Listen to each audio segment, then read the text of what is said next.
Maging mapagpasalamat kailanman. Ako po si Father Fiel Pareha at ito po ang ating segment, ang Daily Devotion, na kung saan tayo po ay magdarasal, magbabasa at magdinilay kasama ng salita ng Diyos sa buong taon. Manalangin tayo.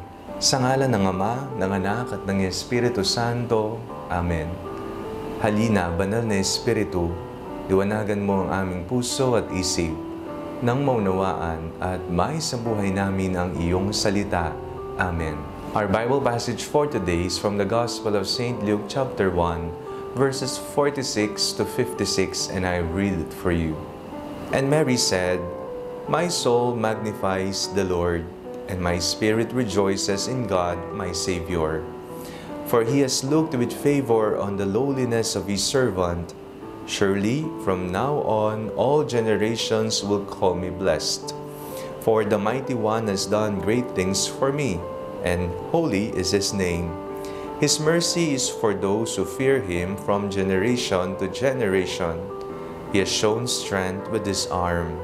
He has scattered the proud in the thoughts of their hearts.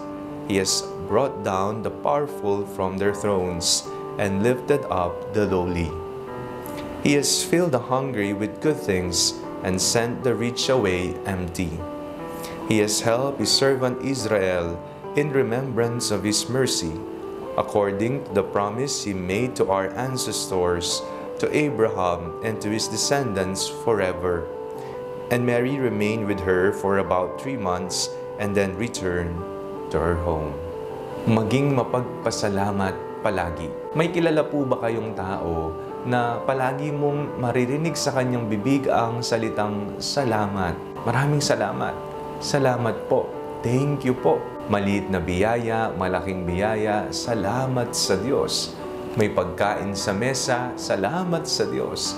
May trabaho araw-araw, salamat sa Diyos. Ligtas na nakakauwi sa kanilang tahanan, pumapasok sa paaralan, salamat sa Diyos. Pagkagising sa umaga, bagong buhay, bagong pasimula, humihinga pa, salamat sa Diyos. Tayong mga alagad ni Kristo ay mga tagasunod na palaging nagpapasalamat. Nagpapasalamat kanino? Nagpapasalamat sa isang Diyos na walang tigil sa pagmamahal at pagbuhos ng mga biyayang ating kinakailangan araw-araw. Sa ating pong binasang Ebanghelyo, napakinggan po natin ang awit ni Maria, ang Magnificat. Isang awit ng panalangin ng papuri at pasasalamat sa Diyos. Sabi nga ni Maria, "My soul magnifies the Lord, and my spirit rejoices in God my Savior." Yung kaluluwa niya talaga namang walang humpay sa galak, sa tuwa, sapagkat nakitaan siya ng awa ng Diyos. Kinaawaan siya ng Diyos. Pinagkalooban siya ng awa ng Diyos. At hindi lamang si Maria, bagkus pati na rin ang mga salin lahi, mga nauna sa kanya hanggang sa susunod na henerasyon. Ugaliin po natin ang magpasalamat. Napakaraming bagay ang kailangan nating ipagpasalamat. Minsan nakafocus tayo sa mga mali, sa mga problema, sa mga pagkukulang o maging sa ating mga kahinaan. Pero sa katunayan, napakarami palang bagay na kailangan maging galak tayo, maging masaya tayo, na magtutulak sa atin upang pasalamatan ang Diyos araw-araw ng ating buhay. Kagaya ng Birheng Maria. Manalangin tayo. Panginoon, maraming salamat po sa lahat ng biyayang inyong ibinubuhos sa amin at sa aming pamilya. Nawa, kaawaan mo po kaming palagi upang ang aming kaluluwa ay mapuno palagi ng iyong awa at galak. Amen. Sa ngalan ng Ama, ng Anak at ng Espiritu Santo. Amen. Huwag po ninyong kalimutang i-like ang video ito.